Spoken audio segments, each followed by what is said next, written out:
Magandang araw mga kabunyog, mga kababayan. Kulex Soliman ang malupit sa katotohanan. Pag-usapan natin itong pasabog ni Saldico. Pasabog nga ba o pautot? Ito ba'y sabog talaga o ito'y supot? No? Pag-usapan po natin yan sapagkat itong mga pasabog ni Saldico na ngayon ay lumitaw siya. No? Ngayon lang po siya lumitaw. Ang dami pong mga katanungan. Marami itong mga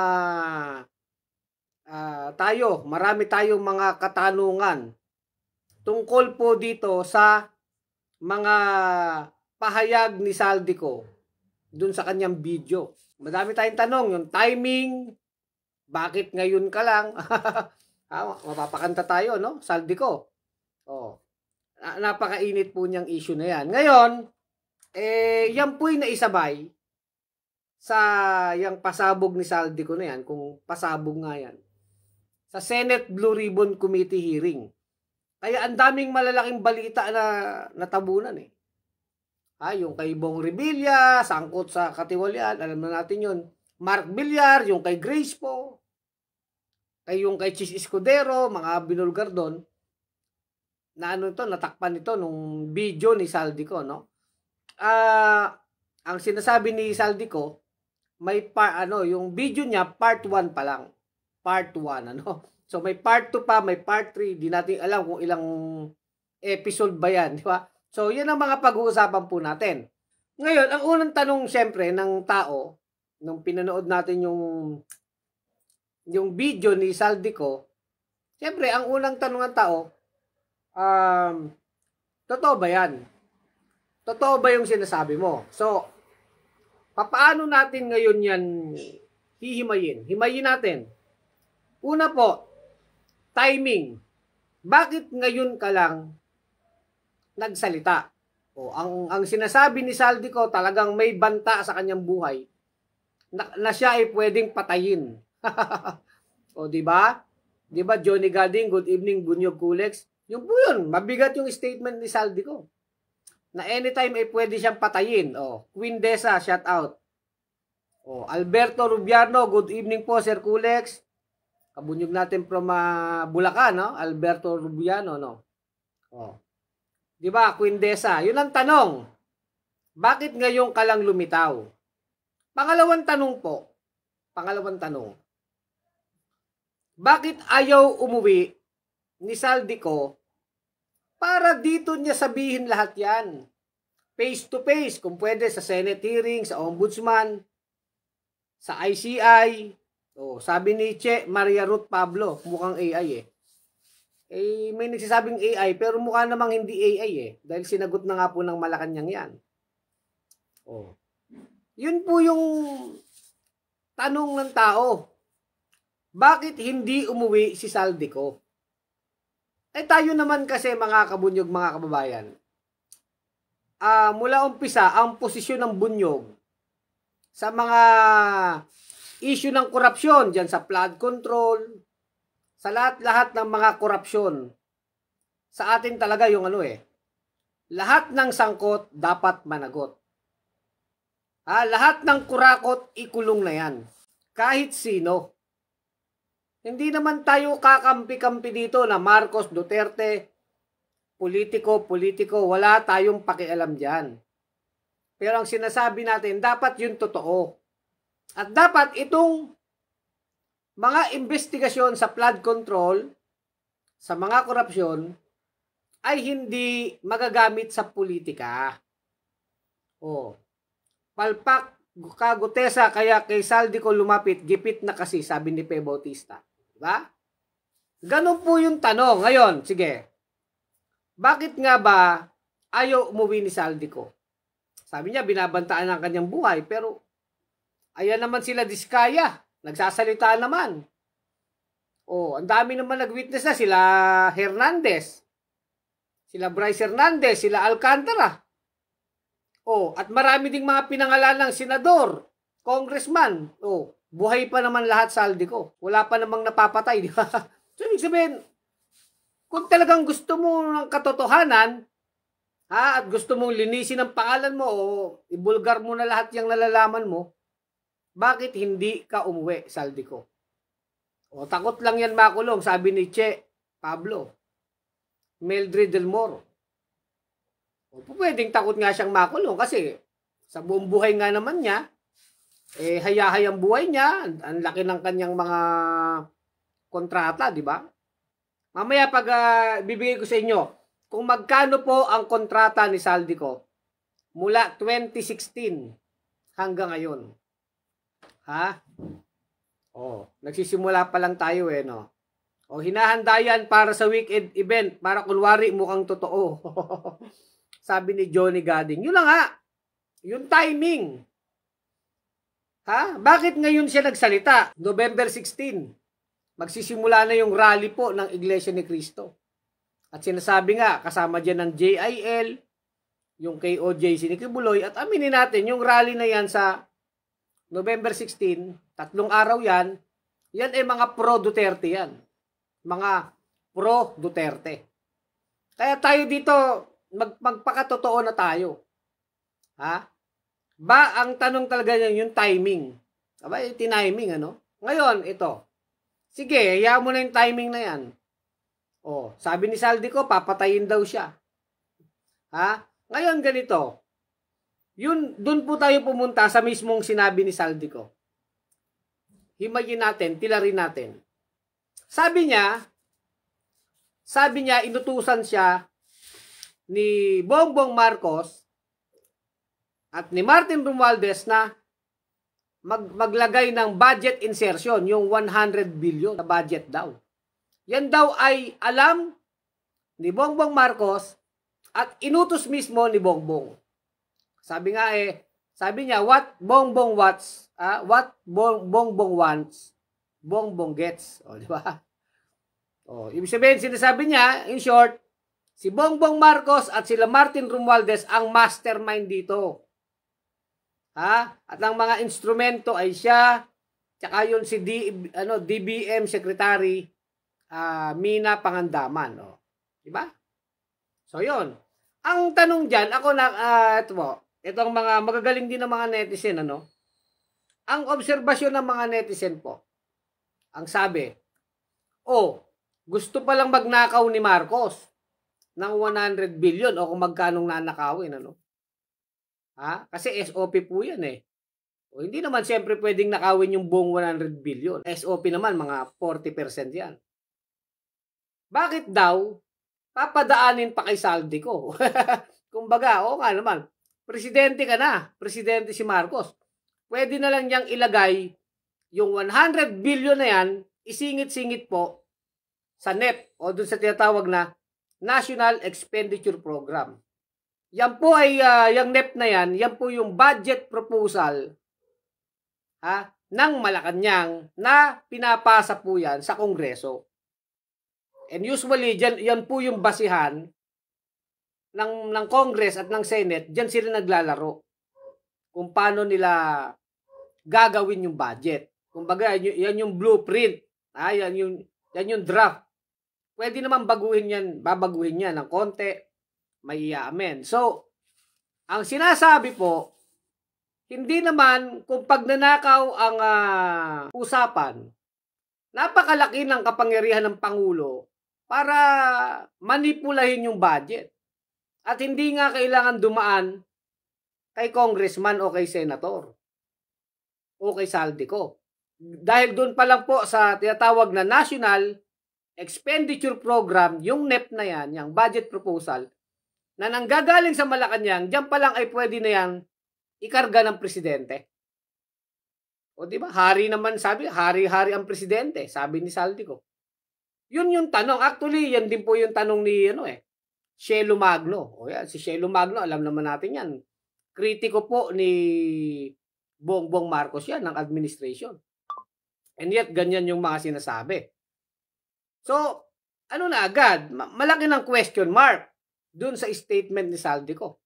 Pangalawa, bakit 100 billion lang? 200 billion ang insertion, di ba? So, kulang. So, yun po yung mga tanong agad, mabilis lang na tanong yun.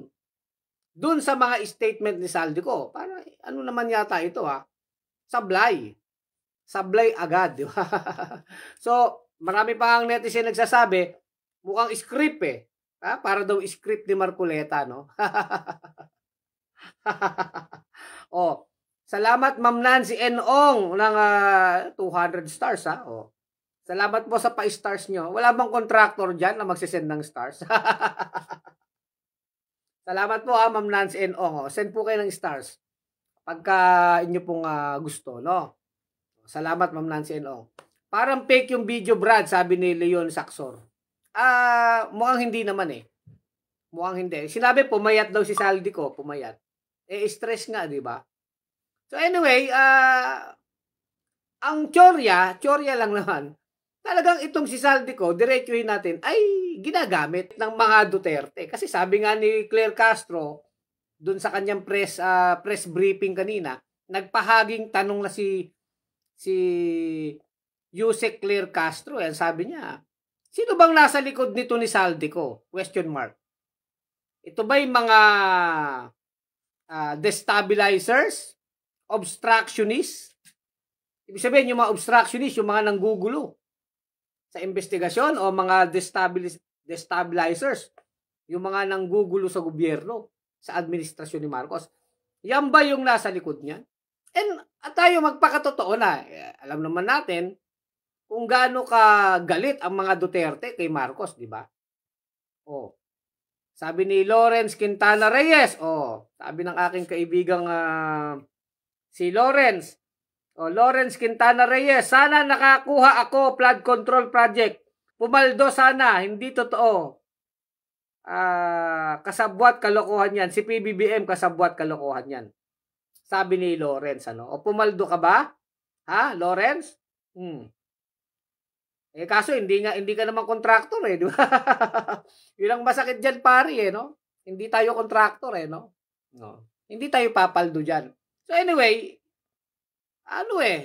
So maraming tanong kay Saldico. At alam nyo, ang taong nagsasabi ng totoo, walang takot humarap yan. Nanonood si Ray Bilanghel. Salamat Hil ang Francisco sa 100 stars.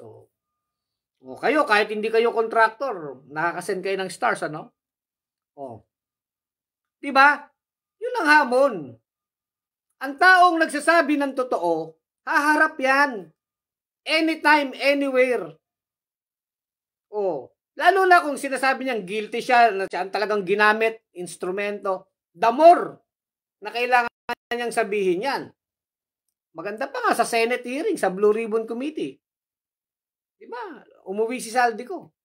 Where na you? Diba? Dito na me. Nandyan naman sila Marcoleta, sila Bato, sila Bongo. Ibig sabihin, alam naman natin, sila Marcoleta, saka yung grupo nila Lacson at nila Soto, magkakakontra yan. Diba? Brother Ed nanonood. Diba? Ganun yun So, bakit hindi umuwi? Parang Roque lang daw. Ha? Bakit mo ginagaya si Harry Roque? Saldico. Saldi mo. Sabi ng aking kaibigan, saldi mo. Si Ako Bukol. Di ba Ako Bukol Party List Representative? Saldi mo. Ako Bukol. Bakit hindi ka umuwi? At sabihin mo sa harap ng mga senador, nakikinig ang taong bayan, sa mga sinasabi mo, para pwede kang tanungin. Sabi nga ni ni Congressman Laila de Lima, hindi pwede yan pa-video-video na yan. Puro ka pa-video-video. Wala yan Dapat yung nakaharap ka, pwede kang tanungin, di ba? At lahat ng mga tanong ay sasagutin mo. Tayo, hindi natin pinagtatanggol si Marcos o si Romualdez. Wala. Di ba, Mamila Bianino? Mamila, wala naman tayong pinagtatanggol sa bunyog. Wala tayong pinagtatanggol. Ang bunyog ay kalaban ng mga kurap. Kaya kung sino mang kurakot yan, manloloko, abusado, magnanakaw, kahit sino pa yung mga magnanakaw na yan, ang gusto natin sa bunyog, makulong yan, mapanagot yan, mabulgar yan. Pero ang gusto natin, katotohanan. Katotohanan, hindi laro sa politika.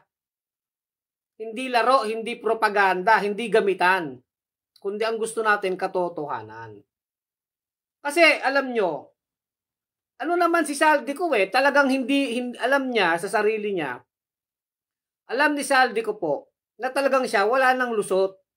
Wala nang lusot po si Saldico Bakit po walang lusot si Saldico? Unang-una talagang ano siya, may-ari siya ng contractor talaga siya, yung SunWest. Well documented po yan. Marami siyang kumpanya, hindi lang SunWest.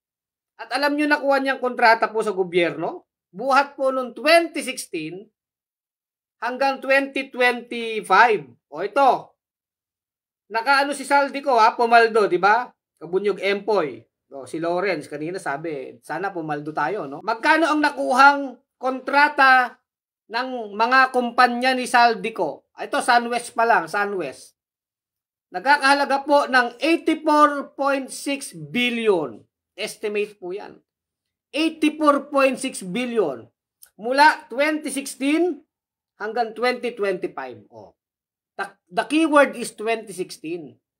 2016 pa lang, kontratista ka na. Saldico. Ako Bukol. O, si Ako Bukol, Representative Saldico, contractor na yan. 2016. Oh, 1.9 billion, 2017, 1.3 billion, billion. 2018, 8.1 billion. Mga kontrata po ito ng SunWest. Oh, kaya yung kinukwento ni Saldico, yun lang 2025 or 2024 budget. Hindi lang naman yun ang pinag-uusapan yung panahon ni Marcos, kahit yung panahon ni Duterte. Kaya nga, dapat umuwi ka rito kasi tatanungin ka mula 2016. Kung halimbawang ang daming mga project dito, Ghost Project. Diba? 2019, 4.8 billion. Pero mo, 2020, may pandemic na po ito 2020, nag-pandemic, 3.7 billion. Panahon ni Duterte to. 2021, 4.3 billion. 2022, 16.9 billion. Laki. 2023, ayan na, kay Marcos na to. 17 billion, 2024, 19 billion. At noong 2025, 6 billion. Ang total po, 84 billion. Yan po ang mga kontrata ni Saldico. Ni Ako Bukol. Ako Bukol, Kaya galit na galit din yung mga Bicolano Talagang nabukulan po, hindi lang ang mga Bicolano kundi ang sambayan ng Pilipino, di ba? Ngayon, yan ang mga tanong. Kaya pag humarap ka Saldico, umuwi ka, hindi ka lang naman tatanungin tungkol sa sinasabi mong budget na yan, na sinasabi mong inutos ni Marcos. Yung isang 2025 budget ba yan? Sabi mo 100 billion inutos ni Marcos sa'yo. Paano yung 2016? Di ba? Tsaka, sino ang papatay sa'yo? Yan ang sinasabi ni Saldico, baka daw may papatay na sa kanya. Sino papatay sa'yo? Ayan, si Sara Diskaya, buhay pa naman. Si Napoles naman, buhay pa, di ba? Nakakulong nga si Napoles Pwede ka naman ikulong ng Senado kung gusto mo ng safety ka. Doon siguro naman hindi ka mapapatay sa loob ng Senate. Gusto mo doon ka tumira. Hahatiran ka na lang ng pagkain doon sa Aldi mo. Ganun po yun So, wag natin tong gawin na politika tapos itatapat nyo sa rally ng Iglesia ni Cristo. Sinasabi ng mga netizen, sinong ginago nyo?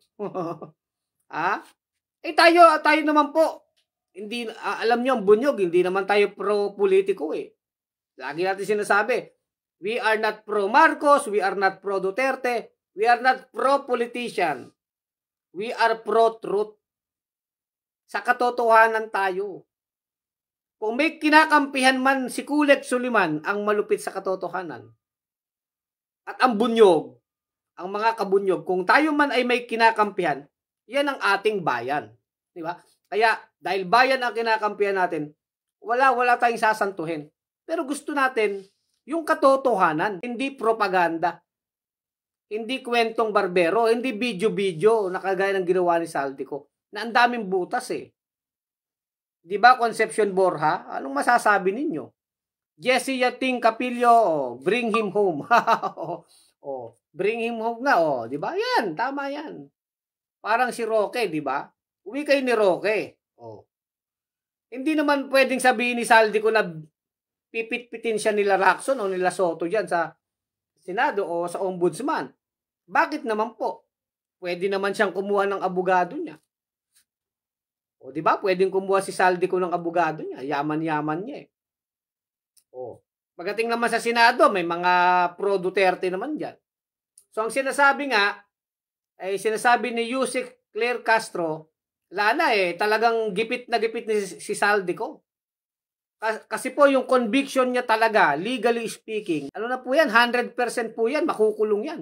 Sa dami po ng ebidensya. Documentary evidence, physical evidence, di ba? Sandamakmak yung ebidensya kay Saldico eh. Di ba? Kaya kung kakanta ka, kumanta ka na yung hindi sintunado. Di ba mga kabunyog, mga kababayan, di ba? Sabi ni Don Pagalan Pilapil, namura tuloy tayo. Anong sabi ni Don Pagalan Pilapil? Ulol. Hindi pro-politiko, ulol. Ewan ko ba? Bakit kayo naniwala dyan? Wala naman utak yan. High blood yung isang DDS, Sabi ni Brad Idol ng Pasig, Saldico, panotaryo mo sa laysay mo. Patulong ko kay Gutesa. Ang tanong, may magnonotaryo ba, no? Si di ba? Mga DDS na to, na mga attorney, di ba? Panotaryo mo kay Roque, Brad Idol. So actually, yung pong tanong agad sabi, si Marcos nag-utos. 1 billion, di ba? 100 billion rather, 100 billion. Budget insertion. Kaya nga ang sabi, bakit kailangan pang gawin ng presidente na utusan ka? Presidente na siya Pwede niya lang isingit yun sa NEP. Di ba? Di ba? Pwede niya lang utusan yung DB. Singit niyo na yan. Kasi po ang NEP, ang NEP po, again, yung National Expenditure Program, yan po isang budget proposal na nanggagaling sa Executive Department. Siyempre, sino bang boss ng Executive Department? Presidente. Kung ano sabi ng Presidente, ito gusto kong project, isisingit naman niya ng mga bata niya, di ba? Di ba, Ma'am Jovelyn Linden, salamat sa 100 stars. Di ba? Kaya kayo yung tanong agad. Paano sablay? At kung sakali man na totoo nga sinasabi ni Saldico, paano ipaliwanag niya ngayon, paano nakukuha ni Marcos at ni Martin yung kanilang pera, di ba? Kailangan mapaliwanag niya yun. Hinahatid ba yung cold cash, di ba? Kagaya na sinasabi ni Gutesa, di ba? Dapat dito si Saldico tsaka si Gutesa. Ano ang dapat gawin dito? Pagbuli natin. Pagtabihin natin, di ba? Saldico, patulong ka kay Marcoleta, hanap ka ng notaryo. Di ba? Di ba, Saldico? Ipanotaryo mo daw Sabi ni Brad Idol. Yan din sabi ni Yusek Clear di ba, Brad? Again tayo inuulit ko. Wala tayong kinakampihan. Wala, di ba, Brad Idol, no? Wala tayong kinakampihan. Ang gusto lang natin talaga, katotohanan lang, di ba? Walang bulahan dito. Wag nyo kaming binubukayo, di ba? Wag nyo kaming pinagbubula, di ba? Nag-iisipan taong bayan Sabi ni Ma'am Jovelyn Linden, laglagan na sila. Nasa totoo sila naman ang nakinabang sa pera ng taong bayan, di ba? Medays de Guzman, Ma'am Medays. Good evening, Sir Kulek Soliman, Eni Munoz, bro, ayaw ng DDS na ganyan mag-isip. Ewan ko, ayaw mo ni mga DDS na yan Nagmagrarally nga sila, di ba? Siyempre, anong gusto nyo? Iupo si Sara, di ba? Yung ba ang gusto nyo mangyari, di ba? Script pa more ko. Sabi ni Manalo Marian. Sabi ni Ed. Tol. Ed. Umuwi at magpakita muna siya para mapatunayan niya yung mga sinasabi niya. Kaya nga. pwede naman talaga umuwi eh, di ba? Mahirap ba yung umuwi at humarap sa Senado o sa ICI o magpa-press con siya o tatanungin siya ng mga senador, sa press con tatanungin siya ng mga reporter, o di lahat ng tanong sasagutin niya ngayon.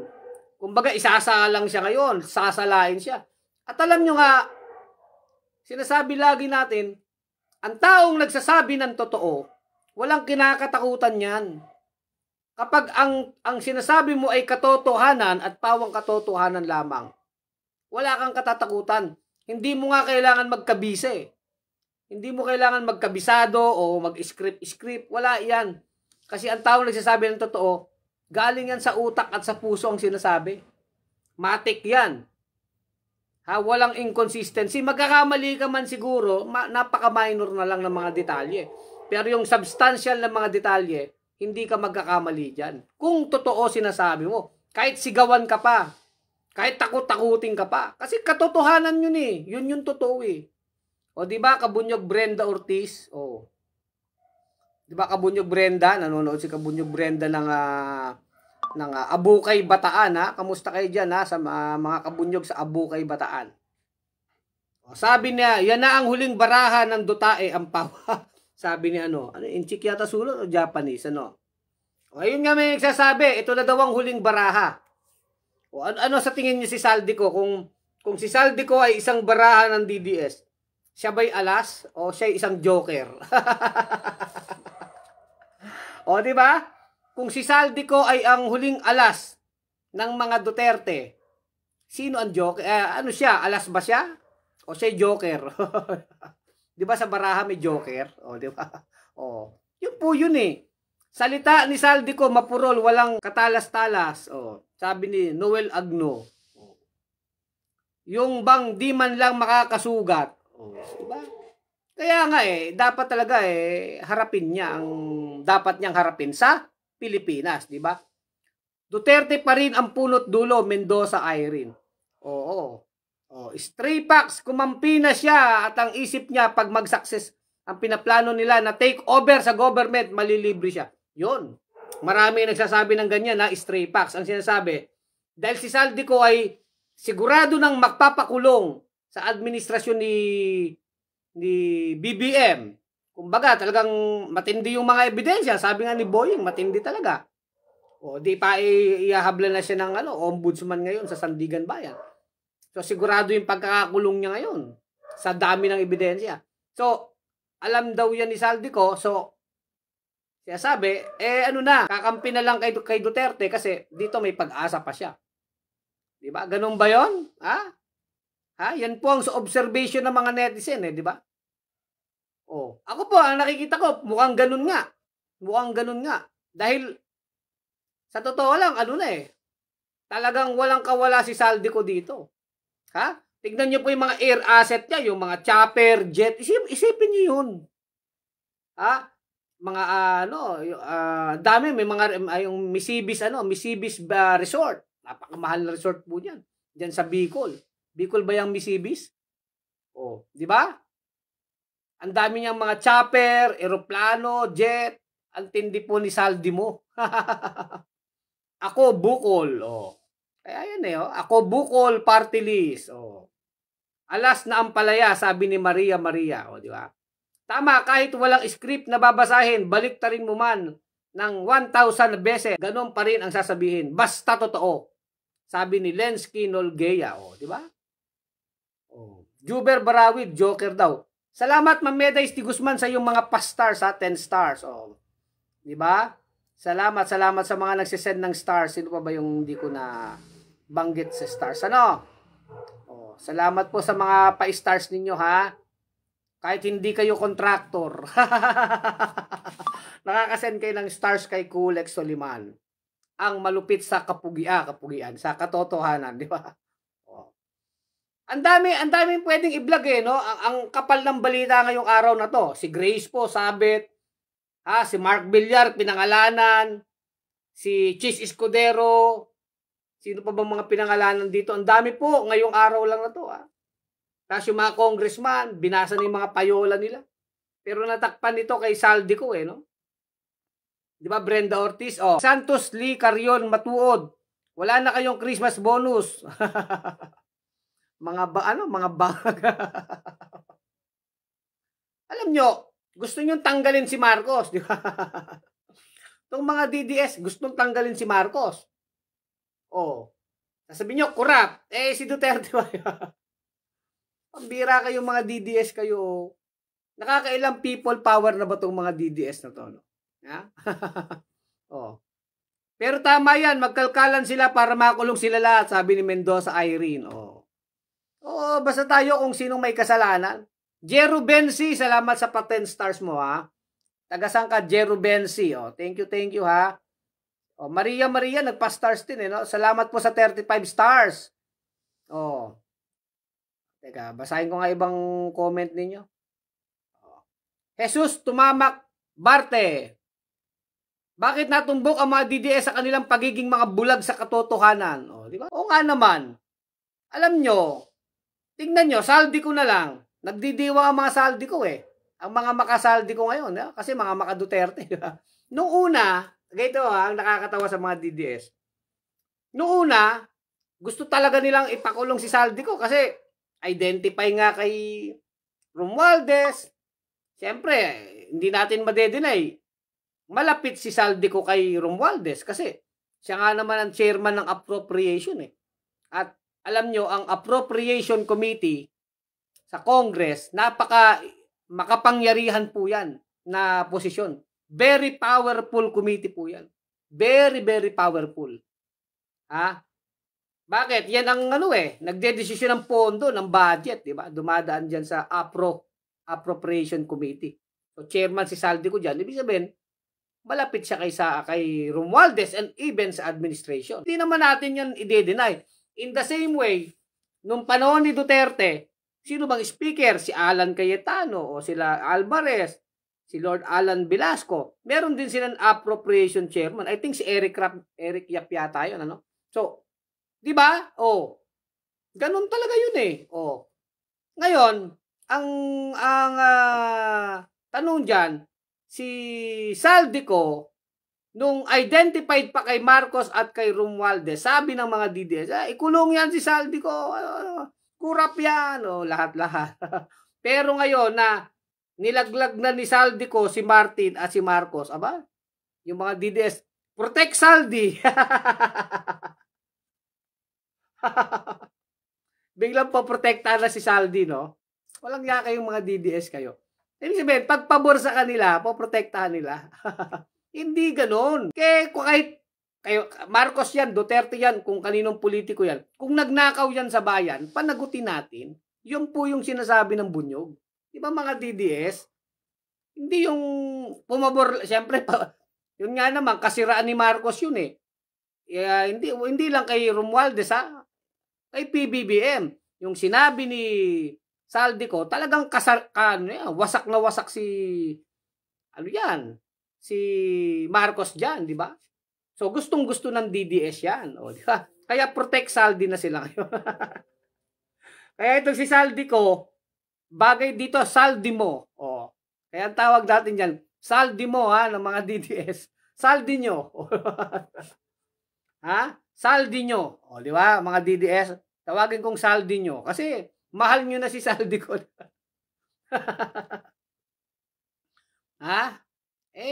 Alam nyo na, di ba? Bello, the press opened a can of worms. Hindi pala worms, snakes indeed. Out to bite him, sabi ni Tess Bello. Yun sila sabi ng mga Marcos loyalist din, sabi ng mga loyalist. Even ng Malacanang. Si BBM nga nagsimula ng ng investigasyon na to sa zona niya. Pinimbestigahan niya nga lahat, di ba? Totoo naman yon, kaya nga para magkaalaman, pauwiin si Saldico. Di umuwi si Saldico, iharap si Romualdez, iharap si Gutesa, di ba? Gusto natin katotohanan magharap-harap na lahat. Let's get it on. Pero hindi pwede yung pa-video-video ka lang. Sabi ni Gutesa, hinahatid ang kwarta kay Saldico. Si Saldico hinahatid tapos hinahatid kay Romualdez. Mga ganun. Mag-anuhan na. Maglabasan na dito ng mga kwento. Nung nagsasabi ng totoo, sino kwentong barbero, di ba? Ganun po yun. Sadarab, niya siya Draude. Ang hirap naman, binabaligtad niyo yung mga pangalan niyo, no? Mga tabogo, tanga yung mga dutae. O, Bert Kaliw is nanonood, is watching, is nanonood. O, is nanonood, o. RBM Mangantulaw, Saldi Corakot. Oh, Saldi Corakot daw. Oh. Bakyo, Abero, Bilyarin. Katawan ka pa ngayon, bangag ka rin. Ano yung amo mo, siya yung nagpirma? Alam mo, ito, sabi ng mga DDS, ito DDS, para matuto kayo. Sabi nila, hindi, pinipirma ni Marcos ang budget Okay, totoo yan. Pinipirmahan ng presidente ang budget, di ba? May pananagot. Yes, siyempre, presidente ka, ikaw pumirma, dapat tiniyak mo na yung implementation ng project na yan, na mga nakalagay sa budget na yan, napapatupad. Walang question dyan na presidente ang pumipirma dyan. In the same way, hindi naman may papasa ang national budget nang hindi pipirma ang mayorya ng Kongreso at ng Senado. I-apply nyo ngayon yan mga DDS. Nung panahon ni Duterte, sino pumipirma ang budget? Si Duterte. Diba? Ngayon, sasabihin nyo, si Marcos pinipirmahan yung budget, may kasalanan si Marcos. Kasi pinipirmahan niya ang budget, may korupsyon. May kasalanan si Marcos dyan. Ibalik natin ang 2016 hanggang 2022. Si Duterte, presidente rin. Pinipirmahan niya ang budget para maging batas. May korupsyon na nangyari. Walang kasalanan si Duterte. Okay, tama. Di ba mga DDS? Same rule. Si Duterte bilang presidente pumipirma ng national budget kasi batas yan Ang tawag nga dyan, General Appropriation Act. Republic Act yan Isa yang batas ang national budget. Pinipirma niya ng presidente bago maging batas. Kasi ganyan ang batas. Kailangan pirmahan ng presidente. Bakit kung si Marcos ay guilty sa pagpirma sa national budget, ibalik natin kay Duterte. Pinipirmahan niya din ang national budget. Di ba mga DDS? Pero hindi niyo yung tatanggapin. Kasi si Rodrigo sa inyo, Santo Rodrigo yan. Di ba? Santo Rodrigo yan. Kasi si Marcos ay bangag-bangag, ngiwi. Pero si Duterte din naman utal-utal, gumingiwi rin. Pero santo nyo yan di ba? Hindi yan pwedeng batikusin, di ba? Di ba mga DDS? Ako ang gusto kong ipaunawa, i-call out natin yung tama ay tama, yung mali ay mali. Di ba? Kaya pagkatungkol sa budget process, ano bang yung ginawa ng Kongreso at Senado sa panahon ng Marcos administration, yan din naman yung ginawa ng mga congressman at ng mga senatong sa panahon ni Duterte. Ganyan din yung proseso sa panahon ni Pinoy, ni Aling Gloria, ni Erap, ni Cory, ni Marcos Sr. Diba? Yun yung proseso. Kaya kung ang kabulukan yan ay systemic, edi baguhin natin ng sistema. Sistema ang bulok yung presidente sa panahon naman ni Pinoy, yun din yung congressman sa panahon ni Pinoy, yan din yung mga congressman sa panahon ni Duterte. Yan din yung mga congressman sa panahon ni Marcos. Di ba? Kaya may kakampihan ba tayo? Wala. Ang sinasabi natin, sistemang kabulukan yan, na ginagawa na ang budget, yung mga congressman yan, nagnanakaw yan, yung mga senador na yan. Kaya nga dyan, nabulgar sila Chis Escudero, sila Joel, sila Jinggoy, di ba? Hindi dahil DDS ito Marcos loyalist ito ganito ang politika. Wala. Hindi dapat ganon. Panagutin natin lahat. Di ba mga DDS? Walang bayad si Duterte kasi idol nila kaya sarado ang isip nila. Sabi ni Eni Munoz, di ba? Ma'am Medays de Guzman, salamat uli sa pa-stars 35 stars. Marilo Cortez nanonood sa atin So yun po ang punto natin dito Nila Briso, literal mga bobo Sir Kulex, di ba? Siyempre, alam niyo talaga mga DDS, enjoy sila ngayon sa ginawa ni Saldico. Pero yun nga, pauwiin dapat yan. Baka isang araw sumasayaw na rin si Saldico ng Kagaya kay Roque, no? Di ba? Oh, yun lang. Pauwiin nyo. Oh. Geg yon Salazar, Sir Kulex, yung utak ng DDS parang kandila na may sindi. Tumatagal, natutunaw. Natutunaw ba? Oo. Oh, hayaan mo na yon. Oh. Hil Dut sa Akuin, good evening po. Salamat. Glenn Luntaw nanonood sa atin, ano? Oo. RBM mga tulaw, saldo ko, kurakot, salamat. So, yan po, kay salamat po sa inyong mga pastars, ha? Salamat. Oo.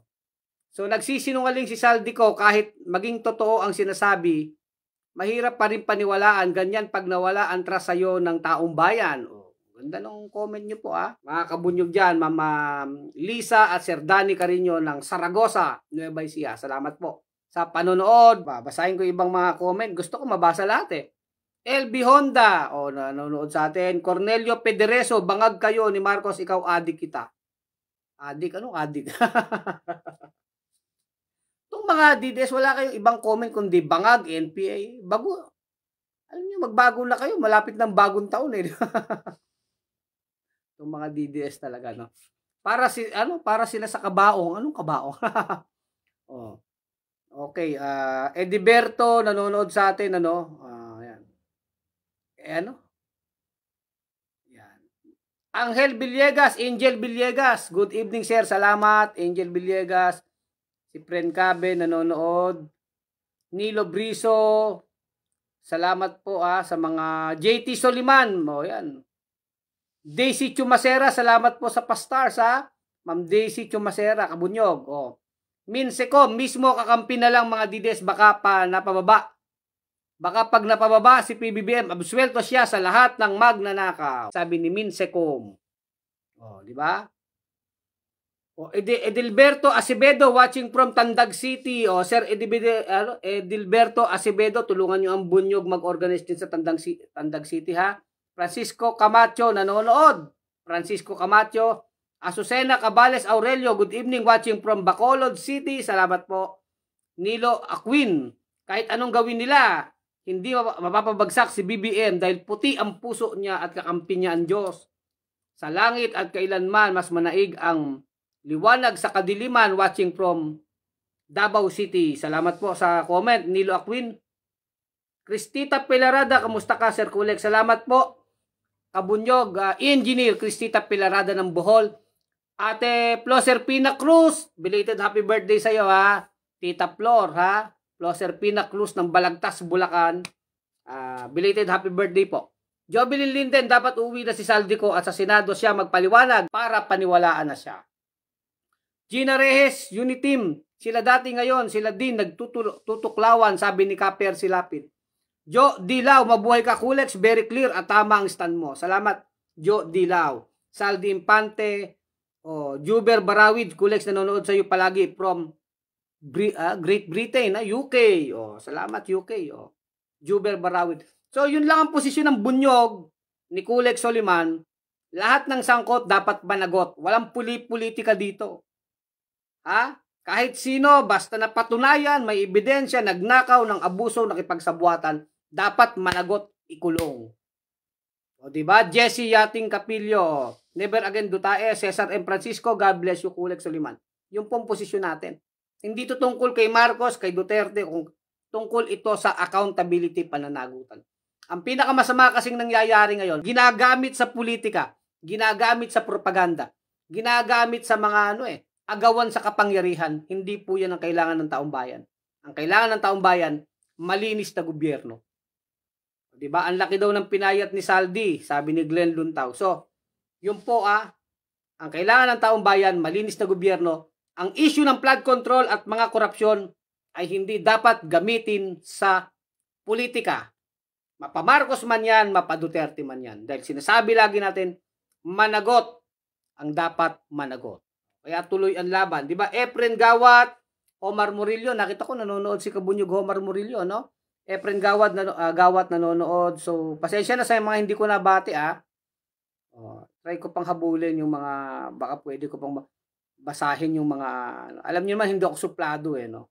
Kaya gusto ko nababati ko kayo. Diba? Medays de Guzman, harangin ang pagpapaupo ng mga gahaman kay Sara. Oo, alam nyo, never Sara talaga tayo eh. Kaya ano yan. Mamila Bianino, hello, nanonood si Mamila. Kulek Soliman, ang malupit sa katotohanan sa bunyog pagkakaisa sa lahat ng nag-send ng stars. Maraming salamat po. Mga kabunyog, mga kababayan, tuloy ang laban. Bunyog, bunyog, halikan na kasama ka.